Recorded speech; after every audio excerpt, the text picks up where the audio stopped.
The sun was high in the sky, and the streets were buzzing with the sound of car horns and people talking. Inside the main branch of the city's most famous bank, the air was cool, but the atmosphere was tense. The long line of customers stretched almost to the door, each person holding papers, forms, or cards. Among them was an elderly woman. Small in frame, wearing a faded but neatly pressed blue dress, she walked slowly, leaning on a wooden cane. Her back slightly bent from age, her silver hair was tied into a low bun, and her eyes were gentle but tired. In her hands, she held a small wallet and her national ID card, gripping it like it was something precious. She didn't complain about the wait. She didn't push or sigh like some of the others. She simply stood quietly, shuffling forward inch by inch as the line moved. At the front of the bank, near the glass office doors, a man in a sharp suit sat behind a counter. He was the branch manager, tall, with neatly combed hair and an expression that made people feel small. He scanned the line without much interest, occasionally waving to wealthier clients who came through the VIP entrance. When his eyes landed on the elderly woman, he gave her a quick glance and then looked away. To him, she seemed like any other old customer who would take too much time and bring in too little money. Finally, after nearly half an hour, the woman reached the counter. She smiled politely and said in a soft voice, "Good afternoon, sir. I would like to withdraw a small amount." The manager didn't smile back. Instead, he held out his hand for her ID card without saying a word. She placed it gently in his palm, her hands trembling slightly. The manager looked at the card, then at her, then back at the card. With an indifferent flick of his fingers, the ID card slipped from his hand and fell to the floor. It landed face down with a small slap on the marble tiles. The woman bent down slowly, her knees stiff and painful, to pick it up before she could reach it. The manager spoke in a cold tone. "Pick it up yourself." A few people in line glanced at the scene, their eyes widening slightly. No one spoke. But the silence was heavy. The woman gave a faint nod, crouched down with great effort, and retrieved her ID. She straightened up, holding it close to her chest as though protecting it. The manager didn't apologize. He simply tapped the counter impatiently. "Place it here again," he said. She did as told, sliding the ID forward as he processed her request. The manager sighed loudly. "You really should bring someone younger to help you," he muttered. The woman didn't answer. She just kept her eyes on the counter in the corner of the bank near a potted plant. A man sat quietly in one of the waiting chairs. He had been there for almost 15 minutes, scrolling on his phone when the elderly woman walked in earlier. He noticed her right away. Her face was familiar, and when he saw the way she carried herself, his attention sharpened. From where he sat, he saw every moment, the ID falling, the manager's cold words, the way she had to bend down. His hand tightened around his phone and his jaw clenched, but he didn't move yet. He wanted to see exactly how far the manager would go. The line moved again, and more customers came in. But the air seemed to grow heavier. A young mother with a child glanced at the old woman, then at the manager, but said nothing. The man in the corner tapped his knee lightly, his eyes fixed on the counter. The manager finished typing, then shoved a slip of paper toward the woman. "Sign here," he said flatly. She signed slowly and neatly, then slid the paper back. "Now wait for the teller," the manager instructed. Turning his eyes to the next customer, the woman stepped aside, holding her cane in one hand and her ID in the other. She didn't look upset, at least not on the outside, but her shoulders seemed to sink a little. The man in the corner finally stood, moving toward the counter with a calm but steady pace. The bank's security guard glanced at him, but didn't interfere. The manager, busy with the next person, didn't notice him approaching. But the elderly woman did, and when she saw him, her lips curved into a small, relieved smile. She whispered softly, almost too low to hear, Son, the moment she whispered that single word, son, the air between them changed. The man's expression softened for a heartbeat, but his eyes stayed firm as he looked at her. He was tall, dressed in a dark navy suit that seemed expensive without being flashy. His shoes shined like polished glass, and his presence drew the quiet attention of those nearby. He didn't rush to her side with dramatic gestures. Instead, he took slow steps, his gaze never leaving the bank. Manager. The bank manager looked up at last, slightly confused at why this stranger was coming toward him. Sir, you'll have to wait your turn, he began. But his voice trailed off when the man stopped right at the counter. The man's tone was calm but carried weight. I'm here for my mother. There was no anger in his words, yet the quiet power behind them made even the security guards stand straighter. The bank manager blinked and glanced between the old woman and the man. Your mother? He asked, his voice suddenly less certain. Yes, the man replied simply, resting one hand gently on the woman's shoulder. She tells me you dropped her ID and told her to pick it up. The bank fell silent again. With only the faint hum of the air conditioner in the background, customers in line stopped fidgeting, sensing something important was about to happen. The manager tried to chuckle it off. Oh, sir, that was just disrespect. The man interrupted, his eyes locked on him. The word landed heavier than two. The word landed heavier than any shout could. The manager's throat bobbed as he swallowed.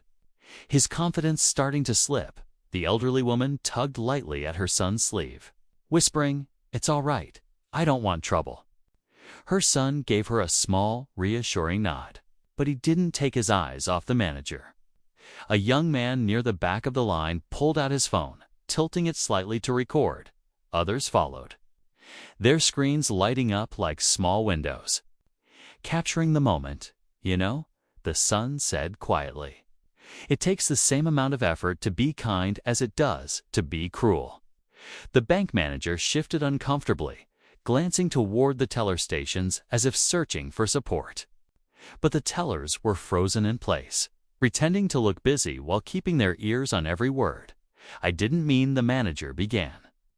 You didn't care to mean anything else, the son replied sharply. His voice wasn't loud, but it carried through the entire room like a slow drumbeat. The old woman lowered her eyes, gripping her cane a little tighter. For a brief moment, no one moved. Then the son stepped slightly closer, his shadow falling across the counter. Do you know who I am? He asked. The manager hesitated, his lips twitching into a faint, nervous smile. A customer. No, the man said, his voice firm. I'm the CEO of the investment group currently negotiating a $5 billion deal with this bank. The words landed like a thunderclap in the silent room. A collective gasp rippled through the customers. Even the security guard's eyes widened as he shifted his stance. The manager's mouth opened slightly, but no words came out. His face drained of color as he realized the weight of what had just happened. I came here quietly to meet with your board tomorrow. The man continued, but seeing how you treat my mother or any customer who doesn't fit your idea of importance tells me all I need to know. The manager shook his head quickly. Sir, please. The son raised his hand slightly, and the manager fell silent. This isn't just about her, he said. It's about the way you see people. A woman in the line whispered to the person next to her. 5 billion. Did he just say 5 billion? The other nodded, eyes wide, and that's his mom. Phones kept recording, the red lights blinking like silent witnesses to the scene. The son turned to his mother, his voice softening. Are you okay, Mom? She gave a small smile. I'm fine, dear. I just wanted to get this done quickly. He nodded, then looked back at the manager. Do you understand what you've done? He asked. The manager's lips trembled. I didn't know. You didn't want to know, the son replied, his voice cutting but calm. Somewhere in the far corner of the bank, the ticking of a wall clock seemed louder than before. The room felt like it was holding its breath. The son took one last step forward, his hands resting casually in his pockets. "You'll find out soon enough what happens next," he said quietly. Then he turned to guide his mother toward the door, each step slow and steady. The bank manager stood frozen behind the counter, the truth sinking in with each second. Every camera pointed at him felt like a spotlight. He knew, deep down, that this moment would follow him far beyond the walls of this bank. The bank doors had not yet closed behind them when the son paused. He looked at his mother's tired eyes and then back at the counter where the manager still stood. The room felt frozen, as if every person inside was waiting to see what would happen next. The son released a slow breath and turned back, guiding his mother to a nearby seat. She sat down carefully, resting her cane against the chair, her hands folded in her lap. The son walked back toward the counter, his shoes making a soft but steady sound on the marble floor. The bank manager straightened up quickly, forcing a nervous smile. "Sir, truly didn't mean," he started, but the son raised a hand. "Stop," he said, his tone firm but controlled. "I want you to listen to me without interrupting." The manager swallowed hard and nodded. The customers leaned in slightly, pretending to be busy but hanging on every word. The tellers at the side counters had all but stopped moving. Even the security guard took a step closer, pretending to check the line but clearly listening. "My mother," the son began, "is 70 years old. She has worked all her life, raised her family, paid her taxes, and lived with dignity. And yet, in the space of a few minutes, you made her feel small, unwanted, and invisible." The manager opened his mouth to respond, but quickly shut it again. The weight of the words seemed to press into him. The son's eyes were sharp, but there was no shouting, no wild anger, only clarity. "That ID card you dropped," he continued, "represents her entire identity.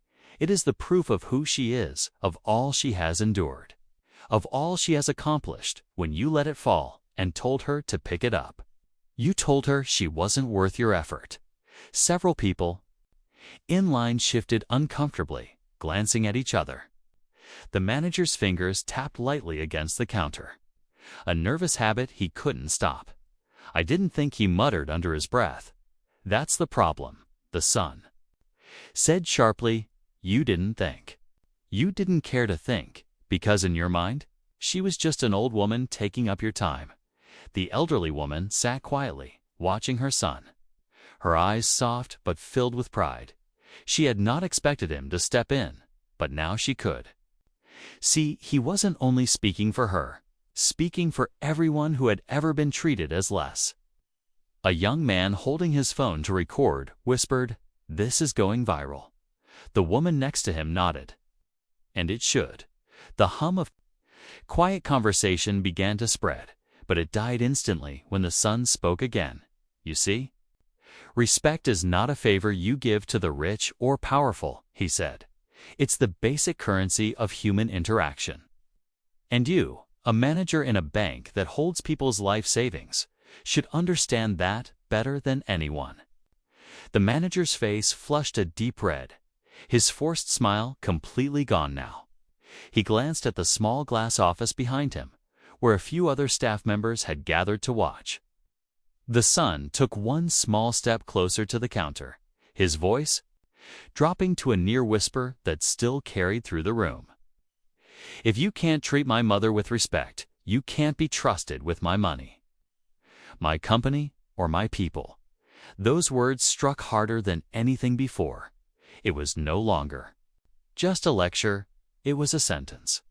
The manager's hands gripped the edge of the counter tightly. He could feel the heat of dozens of eyes on him. Every second of silence felt like an hour.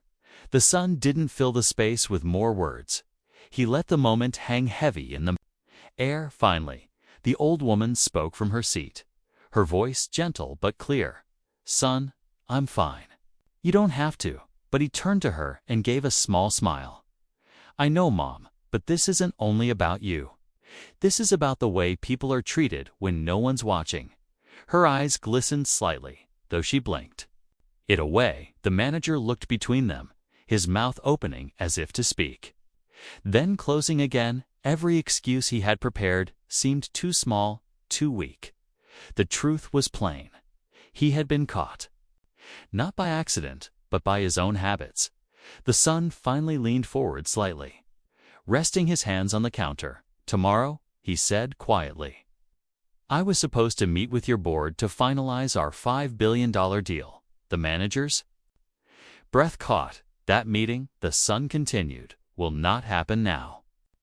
Gasps erupted from several corners of the room. Someone in the back whispered, "He just killed the deal."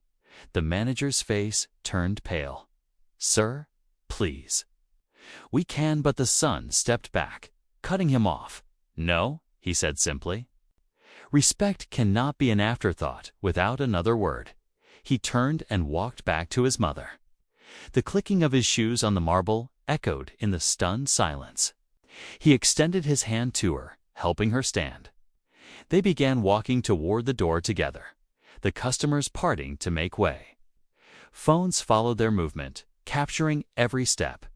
The bank doors swung open, letting in the bright sunlight from outside, and as they stepped through, the air inside felt heavier than ever.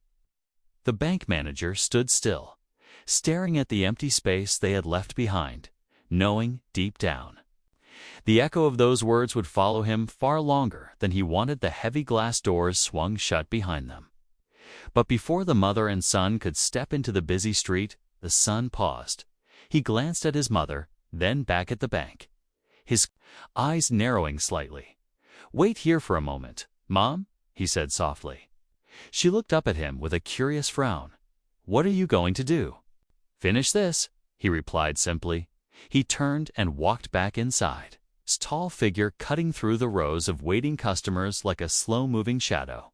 Conversations hushed, and all eyes followed him. The bank manager straightened his posture quickly, though his face had a faint sheen of sweat. The son stopped in front of the counter, standing still for a long moment before speaking. "I think everyone here deserves to know exactly why this will be the last time I ever step foot in this bank," he said calmly. His voice carried through the room without needing to be raised. The security guard shifted uncomfortably, unsure if he should intervene, but stayed where he was. The tellers paused mid-transaction, their hands frozen over keyboards. Even the ticking of the wall clock seemed to grow louder. "This," the son continued, gesturing toward the manager, "is the man who thought it was acceptable to drop an elderly woman's ID on the floor and tell her to pick it up herself." A ripple of murmurs moved through the customers. He went on, "That woman is my mother." The bank was utterly silent now. The manager's throat bobbed as he tried to swallow, but his mouth had gone dry. "I wasn't going to say anything at first," the son said, "but then I realized that moments like this, they tell you everything you need to know about a person." He stepped closer to the counter, the leather of his shoes whispering against the marble floor. "I am not just another customer," he said evenly. "I am the CEO of a global investment group that was about to sign a $5 billion deal with this bank tomorrow." Gasps broke out, and several people turned to each other. Whispering in disbelief, one man in line muttered, "$5 billion. That's more money than this branch will ever see again." Another whispered back, "And that's his mother he's talking about." The manager's face went pale, his eyes darting toward the glass office behind him, where a few senior staff members had gathered. They looked alarmed, some whispering urgently to each other, but none dared to come out. The son's gaze didn't waver. "I don't care how many awards this branch has won, or how many clients you think you've impressed," he said. "If you can't show basic respect to one person, you can't be trusted with the responsibility of handling billions." The manager tried to step in. "Sir, please, let's talk about this privately." "No," the son said, cutting him off. "This isn't going to be hidden behind closed doors." Because you didn't hide your disrespect either. Several customers nodded silently, some recording every word.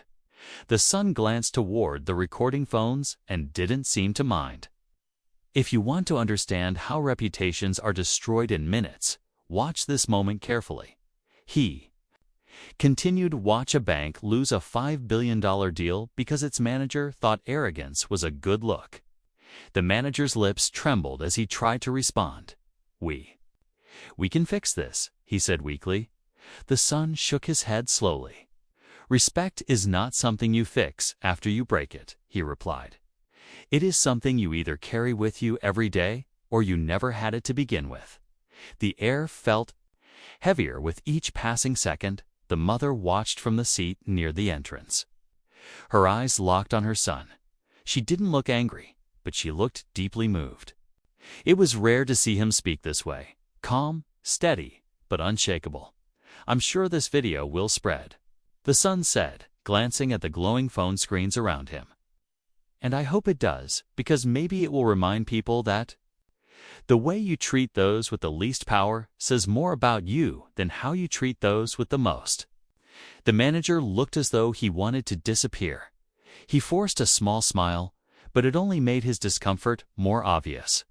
The son gave him one final look, not of rage, but of quiet disappointment. Then he turned toward his mother, walking with the same steady pace. When he reached her, he extended his hand. "Let's go, Mom," he said gently. She placed her hand in his and stood, leaning lightly on his arm as they walked toward the door again. Customers instinctively stepped aside to give them space. The glass doors opened, letting in the warmth of the afternoon sun. The light spilled across the marble floor, catching on the polished shoes of the man who had just walked away from a $5 billion deal without a flicker of hesitation. And as the doors closed behind them for the last time, the entire bank seemed to exhale, though the weight of what had happened would not leave for a long time. The glass doors closed behind the mother and son, and for a moment the bank stood. In stunned silence, the hum of the air conditioning seemed louder. The quiet shuffle of papers sharper. Every customer, teller, and security guard was still processing what had just happened. The bank manager's hands rested on the counter, gripping it so tightly that his knuckles turned white. His heart was pounding so hard he could feel it in his throat. He turned his head slowly toward the glass office behind him. Inside, two senior staff members were staring at him with wide eyes. One of them mouthed the words, "Did he say $5 billion?" The other simply shook his head in disbelief. The manager swallowed hard, feeling sweat forming at the base of his neck. His mind raced, trying to think of what to do next. $5 billion. It wasn't just a deal. It was a life-changing contract for the entire bank branch. It would have secured promotions, bonuses, and long-term stability. And now it was gone, slipping away like water through his fingers. The customers in line whispered in low voices, glancing at the manager like he was a man standing on a cliff edge. Phones were still out, recording him as he struggled to keep a straight face. His voice was unsteady as he turned to the teller beside him. "Call the branch director right now." The teller hesitated, glancing nervously toward the office, then nodded and picked up the phone. The manager stepped back from the counter, forcing a smile at the customers. "We will resume service in just a moment," he said, though his voice cracked slightly. He walked toward the glass office, his shoes clicking too loudly on the marble floor. Once inside, he closed the door behind him and leaned against it. The senior staff were waiting, arms crossed, their expressions a mix of anger and disbelief. "Do you have any idea who that was?" one of them demanded. "Yes," the manager said, his voice low. "I know now." The other shook his head. "You don't understand. That man isn't just any CEO. He's been on the cover of business magazines. He controls more investments than this branch handles in a decade." The manager closed his eyes briefly, the weight of the truth pressing down on him. He said, "The deal is off." The first staff member said sharply, "Do you have any idea what that means for us?" The manager's stomach turned. We can fix this, he said, though even he didn't believe it. How? The second staff member asked coldly, do you think he'll take your call after the way you treated his mother in front of a full room of customers?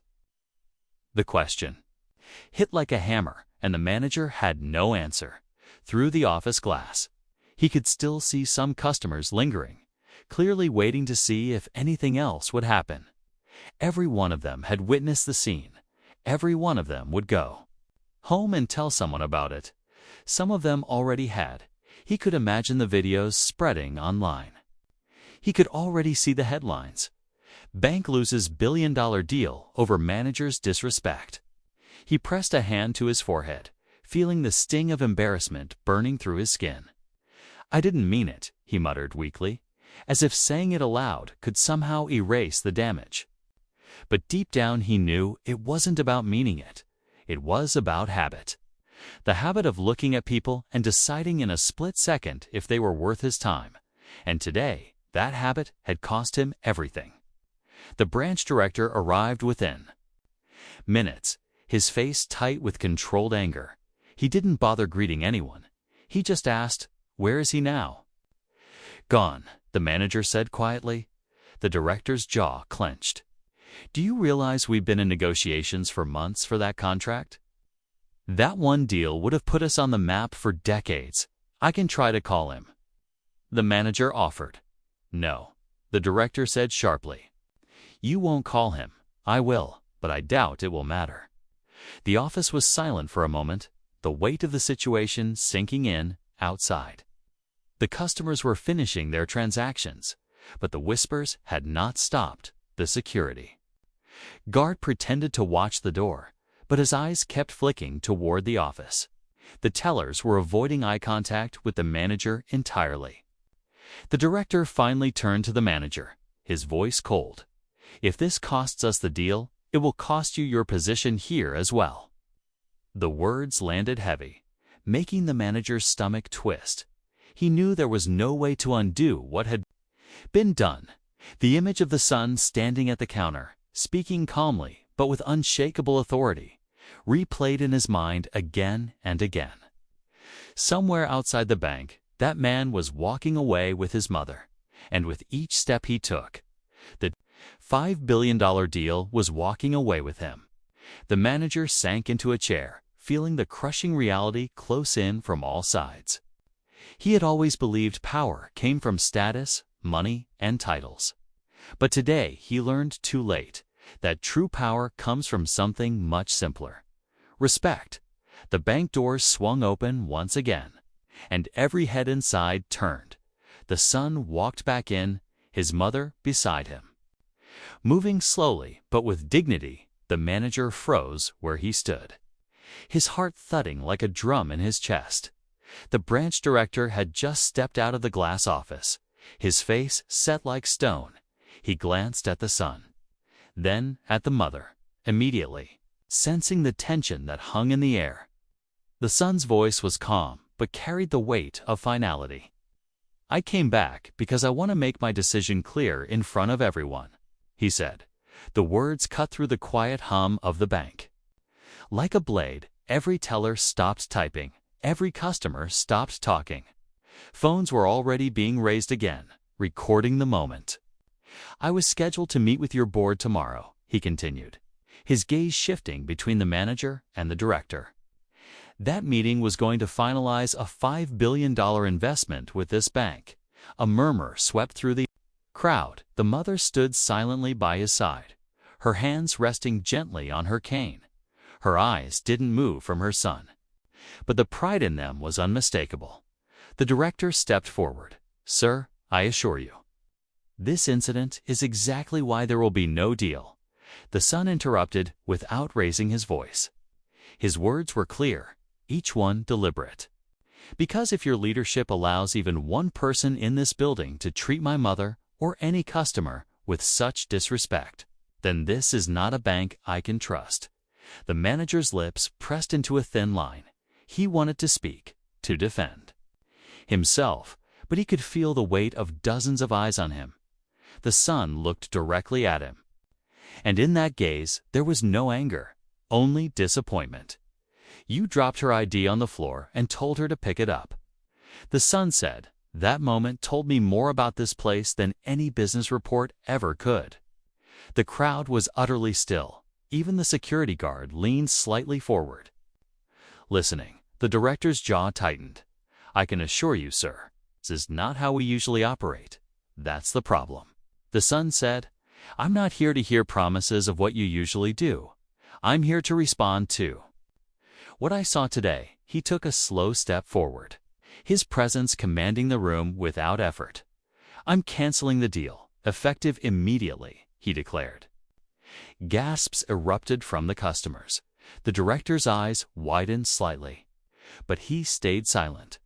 The manager's face turned pale, his fingers twitching against the counter. "I hope this serves as a reminder," the son continued, "that the value of your customers cannot be measured only by the size of their accounts. They deserve respect from the moment they walk in until the moment they leave. Because without them, your titles, your bonuses, your deals, they mean nothing." His words hung in the air, heavy and undeniable. The mother reached out, touching her son's arm gently. "Son," she said softly, "you've made your point." He glanced at her and smiled faintly. "Yes, Mom. But some lessons need to be made loud enough for the whole world to hear." The director's face was unreadable, but his silence spoke volumes. The son turned away from them both, looking toward the gathered customers. "I appreciate all of you who stood quietly and witnessed this," he said, "because sometimes silence can be powerful when it speaks through action later." A few people nodded, others simply kept recording. The truth was, this moment was already leaving the walls of the bank. It was going online, and it would live there forever. The son offered his arm to his mother, and she took it. They walked together toward the door for the last time. Every step echoed in the marble hall like the steady toll of a bell. The customers parted to give them a clear path. Some whispered words of respect under their breath. Others simply watched in awe at the door. The son stopped and glanced back one final time. His eyes met the manager's, and for a brief moment the room seemed to hold its breath. $5 billion, the son said quietly. "Lost because of one moment you thought didn't matter." Then he stepped outside, letting the sunlight wash over him and his mother. The door closed with a soft click, sealing the decision like the end of a chapter. Inside, the bank was silent. For a long while, the director turned to the manager with an expression that promised consequences. The customers began to leave, one by one, still whispering about what they had just seen. The sound of typing slowly returned as tellers resumed their work, but the atmosphere was different now, heavier, sharper, as if the air itself remembered. The manager stood frozen behind the counter, the reality of what had happened settling in like a weight he could not lift. He knew nothing he said or did from this moment on would erase the choice that had just been made in front of the entire room. The $5 billion deal was gone, and so was his dignity. The afternoon sun painted the street in warm gold as the mother and son stepped away from the bank, the sounds of the city car engines. Distant horns, footsteps seemed muted compared to the quiet power of the moment they had just left behind. The mother walked slowly, her hand resting lightly on her son's arm. Her cane tapped gently against the sidewalk, keeping rhythm with their steps. For a while, neither of them spoke. Letting the silence breathe, finally, she tilted her head toward him, her voice soft. "You didn't have to do all that for me, son," she said. He glanced at her and smiled faintly. "It wasn't just for you, Mom." She raised her eyebrows slightly, waiting for him to explain. He continued, "It was for anyone who's ever been made to feel small when they should have been treated with respect." Her lips curved into a slow smile, one touched with pride. "You've always been stubborn about doing what's right," she said. "Not stubborn," he replied. "Just unwilling to let people forget that kindness is not optional." They turned a corner, passing a row of shops. Some passers-by glanced at them curiously. Unaware of the story that had just unfolded behind them, a cool breeze swept through the street. Carrying away the tension that had clung to him inside the bank, he breathed it in, letting the air settle his thoughts. In his mind, he could still see the manager's face, pale, trembling, desperate. But there was no satisfaction in that memory. This had never been about revenge. It's only about making a point that could not be ignored. "Do you think they'll change?" his mother asked quietly. He thought for a moment before answering. "Maybe," he said, "or maybe they'll just be more careful in public." She chuckled softly at his honesty. "But either way, they'll remember today," he added. They reached a small cafe with outdoor seating, and he guided her to a chair under the shade of an umbrella. She sat down, resting her cane against the table. He went inside, returned a few minutes later with 2 cups of tea, and set one in front of her. The steam curled upward, carrying the faint scent of mint. She wrapped her hands around the warm cup, her eyes softening. "You've built a life most people only dream of," she said. "But the thing that makes me proudest is that you haven't forgotten who you are." He smiled at her words, taking a sip of his tea. "I learned that from you," he said. She looked down modestly, but her eyes glistened just enough to betray her emotions. Across the street, a young man who had been in the bank earlier passed by. He recognized them instantly and gave the son a small nod of respect. The son returned the nod, and the man walked on without a word. It was a quiet acknowledgement, the kind that carried more weight than applause. Back inside the bank, though they couldn't see it, chaos still simmered. The director was already on the phone, trying desperately to salvage what little he could.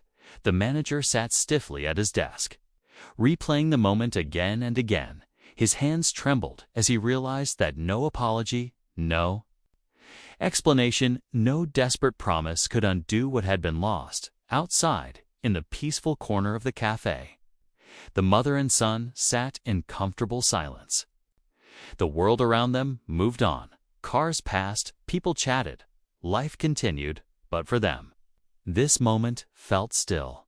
It was a reminder that dignity isn't measured by wealth or titles.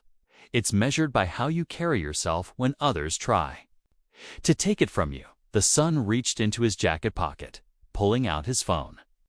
He opened a news feed and already saw clips from the bank spreading online. Headlines were forming, comments were flooding in. Some called it a lesson in respect, others called it justice. He turned the screen toward his mother. "Looks like people agree with us," he said. She shook her head lightly. "I don't need the world to agree with me. All I need is to know that you stood up for what's right." He leaned back in his chair, smiling. "Well, then I guess we both got what we needed today," he replied.